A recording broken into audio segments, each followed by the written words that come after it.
Hello Cove Dwellers. My apologies for the late upload. I was meant to get a video out earlier this week ranting about the demonetization rubbish that's been going on around YouTube. I'm sure you've all heard of it, considering you're all on YouTube, and I don't think that there's any YouTuber that has not yet spoken about it. But my mind imploded, so no, there are too many conflicting thoughts about it in my brain, and I was just like, I'm not going to sound comprehensive whatsoever, and it angers me, but I can understand what's going on, and I decided against doing a rant video. But don't worry, there will definitely be a rant video or several in the future, because I quite enjoy a good rant. But yeah, mine imploded because of the fuckery of the situation, and just no. So here is this week's video. It won't actually be uploaded until the next week. I am recording this on Saturday the 10th. But this won't likely be uploaded until probably Monday. Hopefully Sunday if I can get everything edited and recorded, but I'm quite sure this is going to be a really fucking long video. So, you know, there's no assurances of anything there. If this is your first time on my channel, welcome, and feel free to subscribe at any time. I'm waiting. I'm just fucking with you. Yeah, definitely welcome to my channel. Check out my other videos if you haven't already, and subscribe if you haven't yet. Or you can wait till the end of the video and make your decision then. Anyway, let's get into it. This video, as you can see, is the very first of a long series of videos about events that I plan on making. I got the idea after talking to one of the women who run the event that I'm about to talk about. I'll be mainly talking about alternative events, but if I feel like I want to talk about any other events, that's fine. They'll likely all be local events, perhaps something interstate if I go interstate, but the likelihood is you'll only be hearing about local events until I actually have money to be able to travel interstate and overseas and go to events there. Then I'll definitely be adding international events to the series. This first video, I'm sure you could read, is going to be all about the Melbourne Gothic and Victorian Picnic. I have spoken about this in another video, or another two videos, I think. But only briefly, so I'd like to actually make an entire video dedicated to it. So Melbourne Gothic Victorian Picnic is more or less what it sounds like. It's a picnic hosted in, I think I just hit my tripod. It is a gathering of people who admire everything Gothic and Victorian. It is hosted by two ladies and friends of mine in the Australian goth scene. Those ladies being Misery's Malice. I think if you follow me on Facebook, then you'll have seen me sharing some of their posts, and another one, Tina, who was recently in Monster Mash's, one of Monster Mash's videos about the Blood Loss Ball. They created Melbourne Gothic Victorian Picnic in 2011 and have since hosted about 8 picnics, 9 events, but 8 picnics. They said that they had one Christmas gathering hosted in a restaurant. I'm not sure if they said it was Christmas or Christmas in July. I wasn't actually in Melbourne when this was something. As you guys know, I haven't lived in Melbourne altogether too long, so I wasn't actually in Melbourne when that was hosted, or the event was run. Supposedly it all began when the two were out having cocktails, discussing the fact that there weren't many events for the goth scene outside of clubs. They took massive inspiration from the picnics mainly in Europe, one of which being Viona's Victorian Picnic at Web Gothic Treffen. So yeah, they wondered why nobody had really tried to host an event like that down here in Australia, or in Melbourne rather, and they thought it would be a great idea to host an event where people could dress up all fancy like and, you know, swan about in a garden area. Sorry if I seem weird today, by the way. I woke up about not even an hour ago, and I'm not one of those people that can wake up and function immediately, so I've got my coffee, so I'm not doing too bad, but just be patient with me, please. So yeah, they were discussing the fact that there were no events of that kind in Melbourne, so they decided that they'd just make it. They'd create one, and the rest is history. It really is quite a sight. You rock up to this park area. I remember I got kind of lost the first time because they host it in this huge fucking garden area, so there are lots of different kind of camps of people with their own gatherings and stuff like that, as you do, like people having picnics and like family gatherings, I suppose. And then you just see this horde of like black-clad, gorgeously dressed Victorian Gothic style people, and you're just like, oh my god, this is amazing. It's not just goths and Victorians, Victorian admirers that show up. You've got people from the Gothic scene, alternative scene, literature scene, history buff scene, cosplaying scene, and they're all just sprawled out on picnic blankets in all their finery, or around a table. There was a table last time, with as much finger food, brie and absinthe as you can have. It's just, it's so, yeah, I don't know how to explain how fucking awesome it is. I think I may have had too many quiches. Quiches?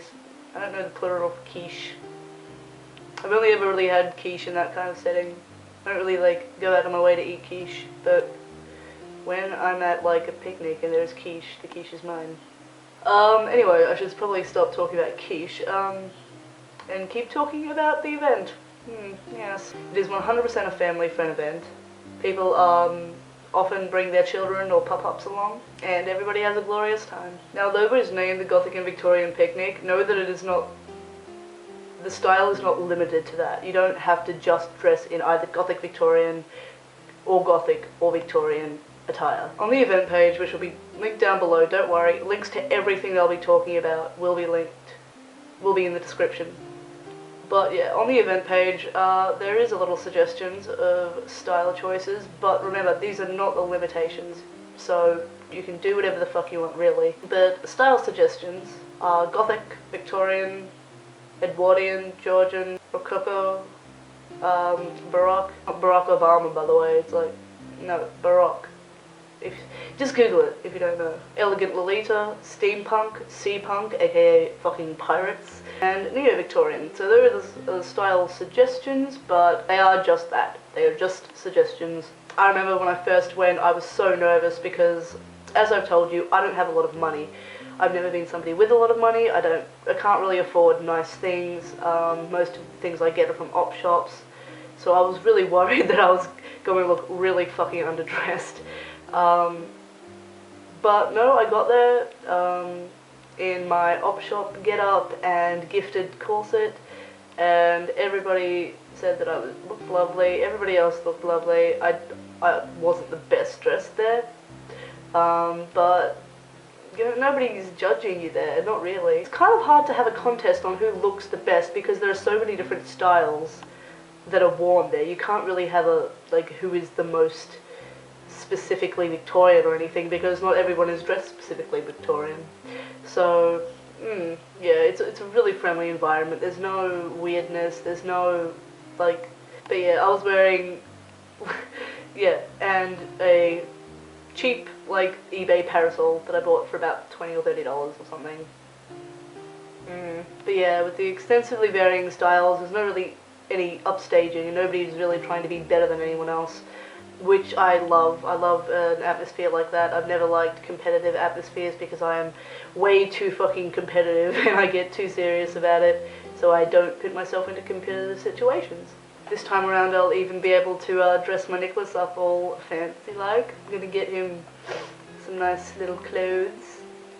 Gonna make him look all schmancy. And he's definitely got the body for it, so not that you need to know that. Drinking is permitted at this event, but it's obviously advised to drink responsibly. We have a lot of attention on us for obvious reasons, and making the scene out to be like just a bunch of wankers is not something that is going to assist the scene at all. We're just going to be ostracized, and that's obviously not something that we want. So I think it's fair to be respectful of the gardens and everybody else there. Yeah, I just be a decent person, obviously, drink responsibly. It is a BYO event, so keep that in mind. Probably bring some wine, some absinthe. I think there was an absinthe fountain last time, which was awesome. Smoking is also permitted, but for obvious reasons it's advised that you smoke a distance away from where the crowding is, probably the pathways, because on either side of the park, or on either side of where the picnic is held, there are pathways. So just on the other side of those pathways, it's about 20 meters away from the crowds, and it means that nobody gets their dresses burnt or ash on them or smelling like smoke or something like that, because there are quite a few people that go. It is quite a large event, and there are children there obviously, so you don't just, you know, common sense. If you're going to go for a fag, go away for a little bit. That's what I do. I go about a 20 meter distance just over the pathways. So yeah, that's just the best option. Also, there are often multiple professional and non-professional photographers who take photos of the event, and individuals and group photos are taken, so memories solidified. And I've never actually had my photo taken at a picnic because, believe it or not, says the woman in front of a camera, I have quite intense camera shyness unless I have had much to drink. I am allowed to drink at the time of the picnic, so that will be okay. I'll probably just stick with absinthe though, just because, like, I don't get to drink absinthe very often. I can't really afford a fountain or absinthe, so I kind of stick to red wine a lot. But, you know, it'd be nice to absinthe it up, because it's a different kind of drunk. You know, you always get different kind of drunks with different kind of alcohols. But yeah, gorgeous photos, definitely go, and I think that I would be able to find, if I find certain galleries of it, I'll definitely put it in the description, but if I don't, I'm sorry. This time around, the girls have definitely put their hearts on their sleeves and organised a raffle event, so it's only $2 a ticket, as I mentioned in the other video, for the Fly-by-Night Bat Clinic, which is a small non-for-profit organisation to help flying foxes and micro-batties in Australia, seeing as they have a lot of distress during the spring and summer. Their activity is really high in the springtime, meaning lots of injuries and just difficult times for them. A lot of them during the heat waves will die, so you know, it's just a great cause, and it's a cause that these two girls are really passionate about, and you know, you can see why. So Fly-by-Night are one of the first and foremost groups that will willingly go out of their way to help out the little batties. Help the batties. So obviously I'll be getting a raffle ticket to raise funds for the clinic and raise awareness for the clinic. Obviously I'll be getting a ticket, it's $2. There are prizes, but I don't care about prizes, to be honest. What's really important is getting funding to the Bat Clinic and raising awareness for the Bat Clinic and removing a stigma that they have around them. They are just batties. Leave them be. So yeah, $2 a raffle ticket. Don't, like, who's going to be stingy enough not to get one? Okay, I'm not saying you have to, but $2 to help batties. Little baby batties. There is an ever-growing prize pool for it. As I said, I don't care about the prizes. I'm not in it for them.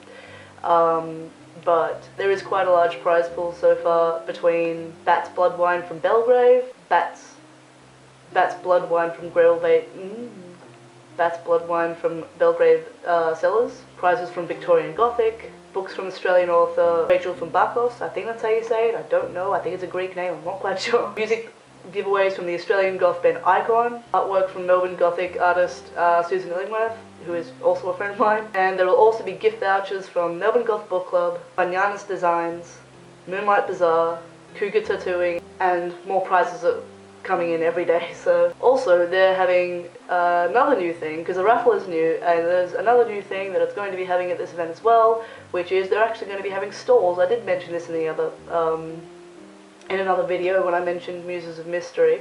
But yeah, there are a lot of stalls. There are going to be quite a few stalls. So far they have Tentacle Spine, which is a Melbourne-based sculptor, artist, painter, caster, who makes fantasy horns, ears, accessories. By the way, I'll try to put all the links to all the stalls that I'm going to mention in the description because I have to actually try to make this video as quick as I can because I'm working on a boat tonight, and if you're late to a cruise, you're kind of screwed. That did not mean to rhyme that, but it did anyway. You've got the Serpent's Cave, which is handmade alternative jewellery with a hint of magic, says Misery. You've got Dressed by Tess, which is Melbourne-based costume and bridal milliner. You've got Muses of Mystery, which obviously I've talked about Muses of Mystery before. Kind of witch pagan store, occult sort of story dude. Also friends of mine who own the joint. Really excited for that because it means that a lot of friends that I haven't been able to take to the store, I can show them at the picnic what the kind of stuff they have. You've got Rebecca Tucci, who'll be showcasing her henna art. Henna is something I love. I remember growing up, I used to have henna a lot, as I told you, half Pakistani, really into that shit. So it'll be really nice to get my hands done, and possibly at my arms depending on what I'm wearing. Probably will be wearing long sleeve though, so that's unlikely. Soy Luscious Candles, which is a family-run business that does 100% soy wax candles and nuts. And Mr. Grey Wolf, who will be showcasing his handcrafted steampunk Nerf Armory.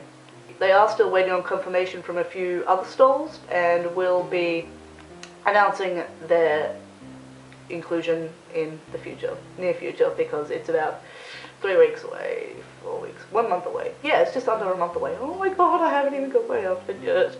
I have ordered a hoop skirt though from a bridal store, so that should hopefully be at my house by the picnic. But if it's not, I will improvise. I asked the girls what their plans for the future are, so you guys get the scoop. You heard it here first. News. I'm not fucking Keemstar, alright, so just don't. If I want to be any YouTube news person, I would want to be Philip DeFrank. Oops.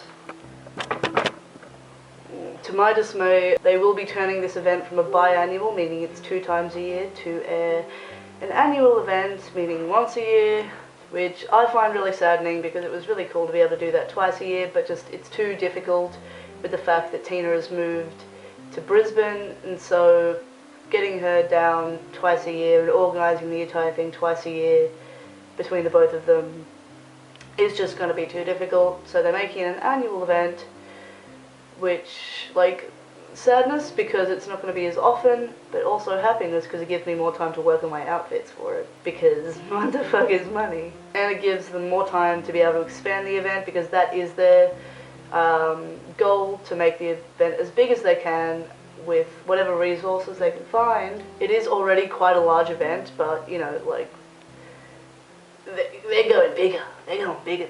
Soon y'all are going to be coming to Australia for picnics instead of going to Europe.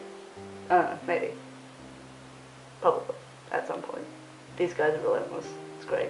But yeah, expansions like the market, which is the stalls, the display by the Historical Martial Arts Society, entertainment, the raffle. What many people don't realise, this is an official cultural event recognised by the Melbourne City Council, which means shit tons of paperwork, shit tons of admin. They put a lot of, like, so much effort into these picnics. They aren't just like my gatherings where I'm like, hey people, let's just meet in a park and be fucking ridiculous.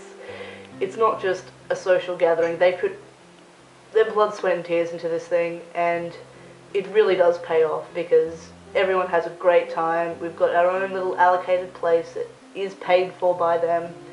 They go through all this paperwork, they spend all this money, they put all this effort into it, and it's really remarkable. You really need people like that in your scene to put that much love into something. And because they've expanded it to a market thing and doing all this other stuff, it means even more paperwork for them, and just, I don't know how they do it, but they pull it off.